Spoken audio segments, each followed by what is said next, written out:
And I know from emails from your mummies and daddies and people looking after you at home, you've been really busy.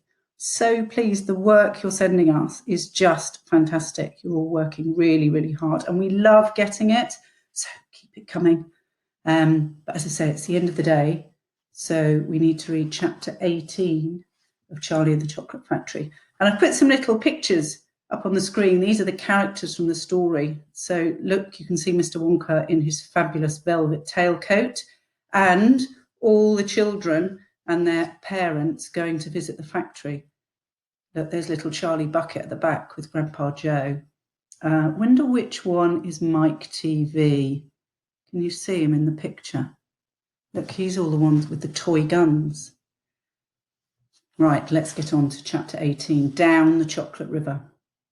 Off we go, cried Mr. Wonka. Hurry up, everybody. Follow me to the next room. And please don't worry about Augustus Gloop. He's bound to come out in the wash. They always do.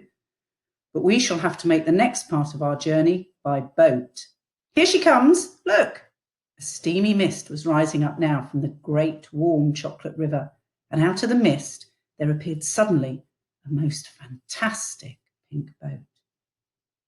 It was a large open rowboat with a tall front and a tall back, a bit like a Viking boat. And it was of such shining, sparkling, glistening pink colour that the whole thing looked as though it were made of bright pink glass.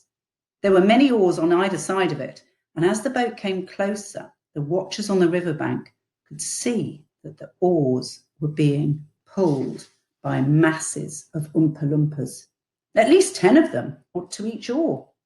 This, said Mr. Wonka, is my private yacht. I made her by hollowing out an enormous boiled sweet. Isn't she beautiful? See how she comes cutting through the river. The gleaming pink boiled sweet boat glided up the riverbank. 100 Oompa Loompas rested their oars and stared up at the visitors. Then, suddenly, for some reason best known to themselves, they all burst into shrieks of laughter. What's so funny? Asked Violet Beauregard. Oh, I don't know. Don't worry about them, cried Mr. Wonka. They're always laughing. They think everything's a colossal joke. Jump onto the boat, all of you. Come on, hurry up. As soon as everyone was safely on, the Oompa Loompas pushed away, and they began to row swiftly downriver. Hey there, Mike TV, shouted Mr. Wonka. Please don't lick the boat with your tongue. It'll only make it really sticky. Daddy, said Veruca Salt, I want a boat like this. I want you to buy me a big pink boiled sweet boat, exactly like Mr. Wonka's. I want lots of Oompa Loompas to row me about. And I want a chocolate river. And I want. She wants a good kick in the pants, whispered Grandpa Joe to Charlie. The old man was sitting in the back of the boat, and little Charlie Bucket was right beside him. Charlie was holding tightly onto Grandpa's bony old hand. He was in a whirl of excitement. Everything he'd seen so far, the great chocolate river, the waterfall, the huge sucking pipes, the minty sugar meadows, the Oompa Loompas, the beautiful pink boat, and most of all, Mr. Willy Wonka himself, had been so astonishing to Charlie that he began to wonder whether there could possibly be any more astonishments left.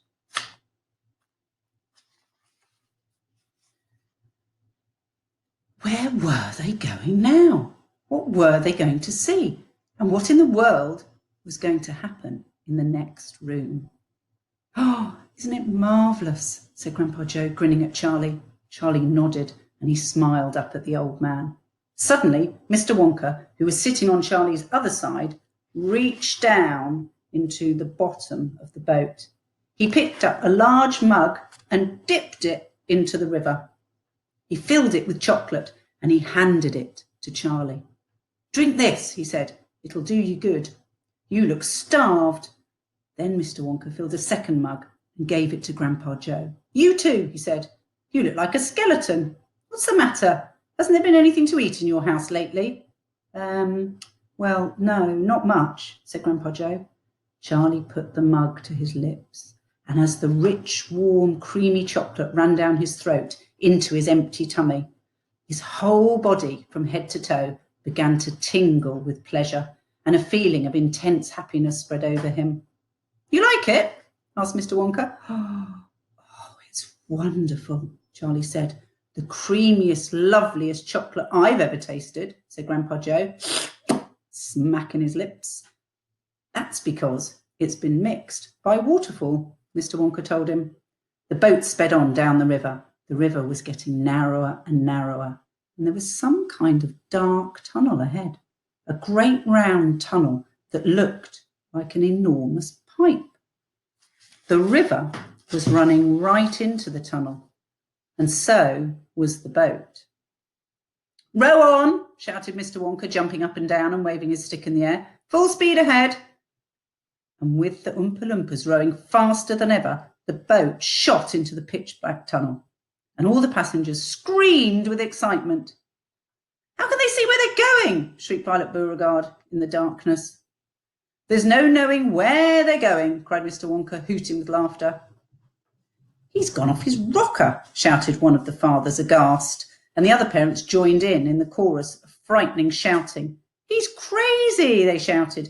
He's balmy, he's nutty, he's screwy, he's batty, he's dippy, he's dotty, he's daffy, he's goofy, he's beany, he's buggy, he's wacky, he's loony. No, he's not, said Grandpa Joe.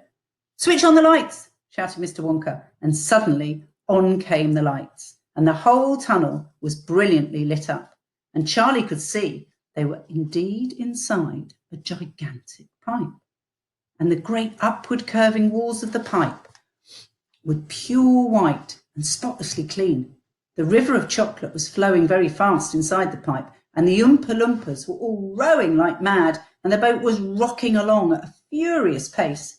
Mr. Wonka was jumping up and down at the back of the boat and calling to the rowers to row faster and faster.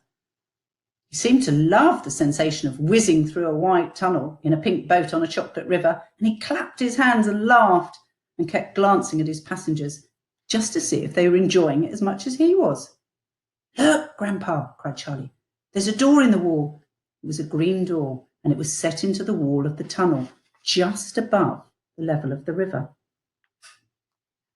As they flashed past it, there was just enough time to read the writing on the door.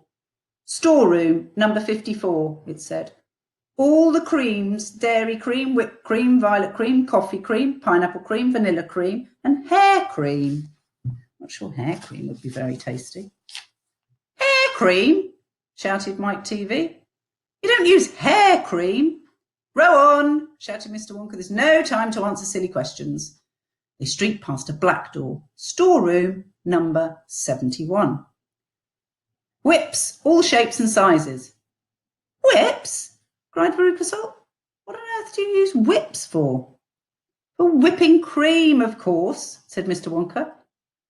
How can you whip cream without whips? Whipped cream isn't whipped cream at all unless it's been whipped with whips. Just as a poached egg isn't a poached egg unless it's been stolen from the woods in the dead of night. Row on, please. They passed a yellow door on which it said, Storeroom, number 77. All the beans, cocoa beans, coffee beans, jelly beans, and has-beens.